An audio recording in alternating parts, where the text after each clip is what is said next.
અખંડવાણ ઉજો દિલ ભીતર રે ભૂમિ મેં તો સગલી એ વાળી રે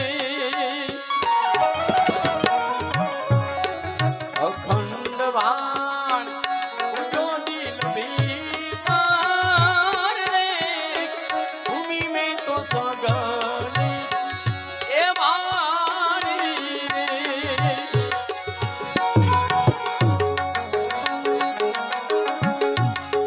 સુન રે મંડળમાં એની મારો શ્યામ રે બિરાજે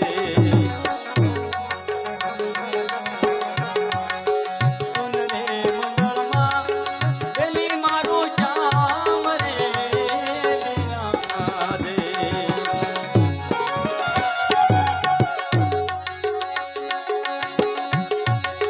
ત્રિકુટીમાં લાગી મને તાળી મારી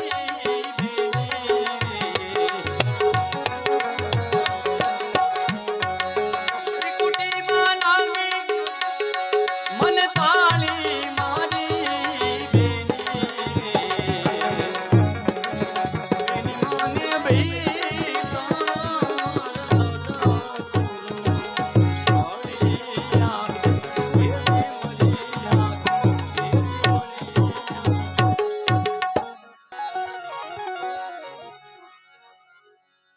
સૌરાષ્ટ્રની રેંગી દર્દની માલિકા અનેક સંતો મહાપુરુષો થઈ ગયા છે. ગારિયાધારની બાજુમાં ગોબા લુવારા કરમણ બાપા થઈ ગયા. લુવારાની માલિપા લખીરામ મહાત્મા થઈ ગયા. પેલાના જમાનાની વાત છે, જ્યારે આ લાઇટની વ્યવસ્થા નહોતી ત્યારે ભવાયા મસાલના આજવાળે ભવાઈ ભજવતા અને આ લખીરામ મહાત્મા સુરેન્દ્રનગરની બાજુમાં પરોવડી કરીને એક ગામ છે, અને પરોવડી ગામની માલિપા ભવાઈ રમવા માટે જાય છે. એ સમયે કરમણ બાપા પોતાની ફોજ લઈ અને ભજન સત્સંગ માટે પરોવડી ગામની માલિપા આવે છે. એક રાત, બે રાત, 3 રાત, 4 રાત, 6-7 રાત રમે છે લખીરામ મહાત્મા. અને જે મસાલની સૂતરની ઘૂસું છે ને એ ખૂટી જાય છે.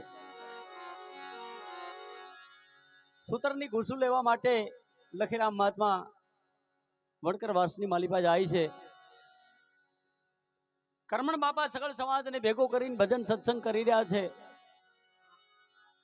લખીરામ મહાત્મા ભજન સત્સંગની માલિપા બેસી જાય છે. વચ્ચે થોડો વિરામ મળે છે. સુનિજન મુનિજન કી યહી રીતિ સ્વાર્થ કાજ કરે છે પ્રીતિ. બે હાથ જોડીને કરમણ બાપાને વિનંતી કરે છે કે ભગત બાપા, આજે હું આ ગામની માલિપા ભવાઈ રમવા માટે આવ્યો છું, પણ મને 2-4 સૂત્રની ઘૂસો આપો, જેની મસાલ બનાવીને આજની રાત હું ભવાઈ ભજવી શકું. કરમણ બાપા લખીરામ મહાત્માને પાસે બોલાવે છે ને એમ કહે છે કે ભાઈ, આ ઘૂસું તારે સીધી કેદી કરવી છે કે આમ નામ ઘૂસું રહેવા દેવી છે? કાલે રમ્યો તો કે હાથેનું આખ્યાન હતું, તો કઈ સાપરાજ આડાનું, આજે તો કઈ પૃથ્વીરાજ ચૌહાણનું. કાયમ આવા નત નવા વેહ પહેરે છે તો એક દી એવો પહેરી લે ને કે કોઈ દી કાઢવો ન પડે. એ જેમ લાકડી પડે ને એમ કરમણ બાપાના ચરણોમાં પડી જાય છે. અને લખીરામ મહાત્મા ભગત બાપાને કહે છે કે બાપા, એ મને વાત સમજાવો ને, અને એ વેહ કેવો છે એ મને કહો ને બાપા, મારે પહેરવો છે. ત્યારે કરમણ બાપા એક ભજન દ્વારા લખીરામ મહાત્માને બોધ કરે છે, અને શું કહે છે?